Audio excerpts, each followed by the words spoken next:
სალამი მოგესალმებით, ვაგრძელებთ ჯონ მაკარტურის საუბრების ქართულ ენაზე ატვირთვას.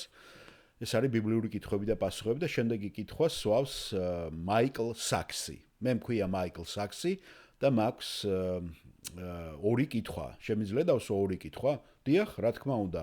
უბრალოდ ჩართეთ მიკროფონი, მაღლა აწიეთ თქვენთან და უფრო კარგად გავიგებთ მაიკლ თქვენს კითხვას. ეხლა როგორია, ჯონ? დიახ, კარგია.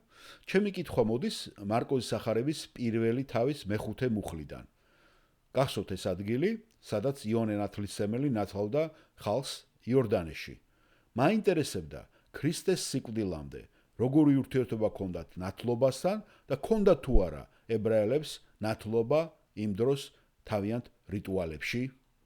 დიახ, ჯონ მაკარტური პასუხობს. დიახ, წმინდა წერილში არის რამდენიმე ნათლობა, რომლებიც ძალიან მნიშვნელოვანია. არის იონეს ნათლობა, ეს იონეს ნათლობა გახსოვთ და თვითონ ნათლავს იონე იესო ქრისტესაც.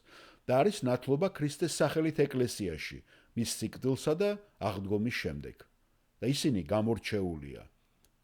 ნათლობა, ქრისტიანული ნათლობა არის იდენტიფიკაცია იესო ქრისტეს სიკვდილთან და აღდგომასთან.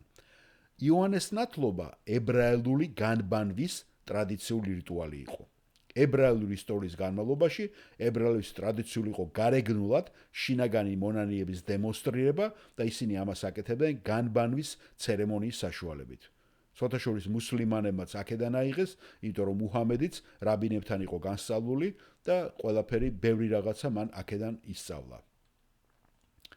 ახლა რაც ხდებოდა იოანეს ქადაგებამდე?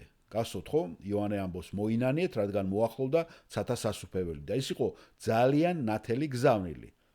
მესია მოდის და ადამიანები, რომლებიც მიიღეს ეს ცნობა, მათ სურდათ მონანიება და მივიდნენ იოანესთან მოინანიეს და ნათლობის დროს აჩვენეს თავიანთი მონანიება. ამის დემონსტრირება ხდებოდა. ისინი იყვნენ ხალხი, რომლებიც მზად იყვნენ მესიის მოსვლისათვის. და გახსოვთ, როდესაც მოციქულთა საქმეებში მოციქულები წააწყდებიან ისეთ ადამიანებს, რომლებსაც მხოლოდ იონეს ნათლობა ჰქონდათ და იონეს ნათლობა იცოდნენ, გახსოვთ ხო? და სულიწმინდა არ იყო მათზე გადმოსული.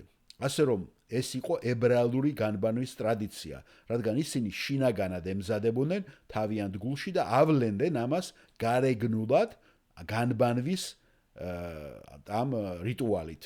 ხედავთ, ინათლებოდნენ მესიის მოსვლისათვის.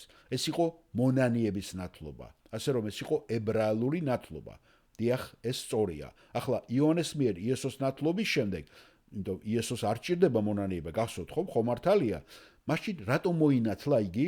ის მოინათლა იმიტომ და მე მჯერა რომ ეს იყო მისი საკუთარი თავის გაიგივება იმ მონანიებულ ნატამალთან ერთად. გესმით? და ბოლოს არის ქრისტიანული ნათლობა, როგორც აღნიშნეთ, ეს კი თავისთავად უნიკალურია, რომელიც იესო ქრისტეს სიკვდილთან ჩვენი გაიგივებაა და ასევე ჩვენი ცოდვების დამარხვა ამ წყალში დაფლა და მერე კი აღდგომა, ამოსვლა წყლიდან. გმადლობთ საინტერესო კითხვისათვის, მაიკლ.